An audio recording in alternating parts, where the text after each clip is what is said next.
Namaste friends and welcome to Lifestyle with Din. My name is Dinkrit Sethi and today we will discuss a story from surviving to thriving, and this is my story about how I faced at the age of 17 both of my parents on different hospital beds trying to survive cancers and heart attacks, and growing from that at the age of 29 how I suffered losses both personal and professional, where I was almost scammed for $300,000, and at that point of time someone ghosted me, and how I rose from all those problems to this current lifestyle of being uh, an architect for conscious high performers over the last 10 years, and how I support my life here in Bali, which is the vacation capital of the world, but I stay here for the last 7 to 8 months in my own free state without taking any help from anyone else, and building my own little conscious business where I am not only making a lot of good energy money but also impacting the world through all of the clients that I serve,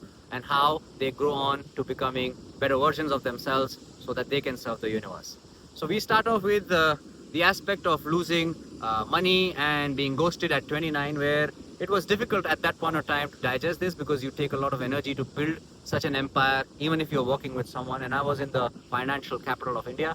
At that point of time, I used to write a little diary, a manifestation diary, after all of my sufferings had, passed in front of me.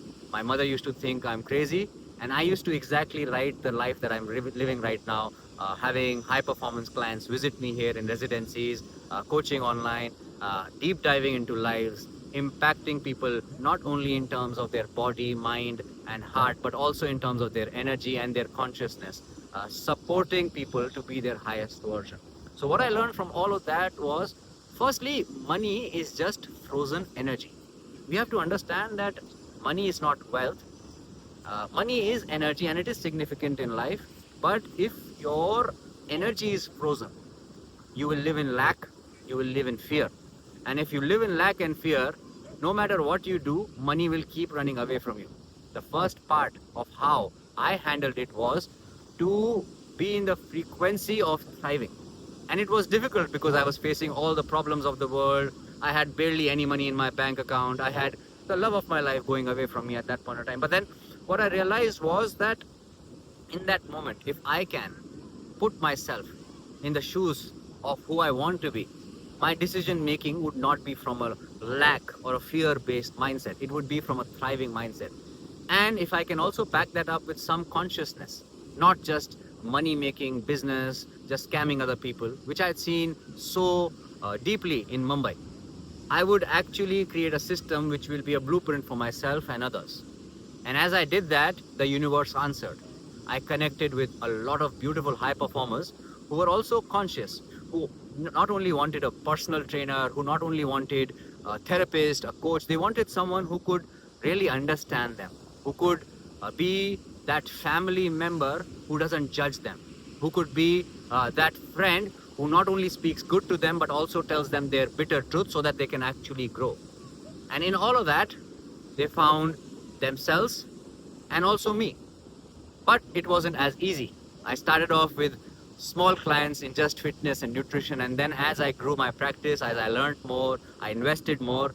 I am here right now in Bali after having traveled over most of Southeast Asia over the last 4 to 5 years, not merely coaching people, not merely depicting a high performing life, but actually living it by having free workshops at the best party hostels in Bangkok, by actually creating events on beaches of cleanliness in Bali, by not only serving people, but serving this conscious universe. And that gave me a lot of meaning and power.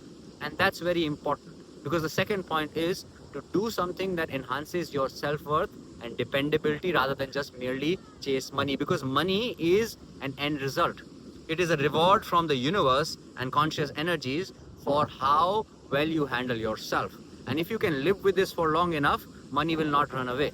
Otherwise, you will just copy other people's ideas and turn them to shit. And in that, also damage your own karma. And money will always be one step ahead of you. So, out of all the people I put on residencies, I have different levels of it. The most important ones are those who realize these principles, who are not only chasing better health, better mental health, emotions, better energy, better money, they're also being driven and conscious about it, of knowing that it is a slow cook that gives you the best results. So, but remember that you have to prepare yourself for this journey rather than just prepare yourself for that quick money making or quick fitness or quick steroid based body. And if you do that, then the universe will reward you. I think this is enough for today's session. Three of these aspects. And as for me, I am very happy and content in my past. I am very grateful that I experienced what I did. I am very grateful that I went through all the journeys because they make straight from my parents, because that gave me meaning so that I could pursue preventive health. And I saw a lot of unconscious business, so I could pursue conscious business. And these values are fixed in my identity, and I keep evolving them and grounding myself in reality with that.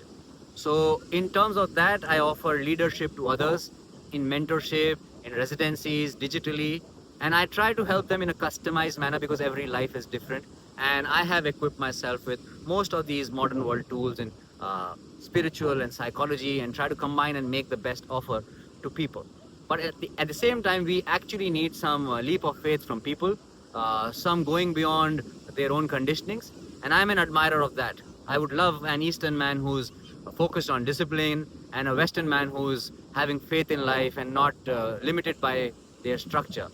While I know that a little bit of scientific inquiry into spirituality and a little bit of spiritual freedom in science always helps, but I'm always there to handhold people who are making that transition. With that being said, I would keep creating good content for you, which is aligned to my life, which is honest, spontaneous, and with this beautiful setting of Canggu, Bali, I would like to bring you the best of what I have so that you can grow a little every day.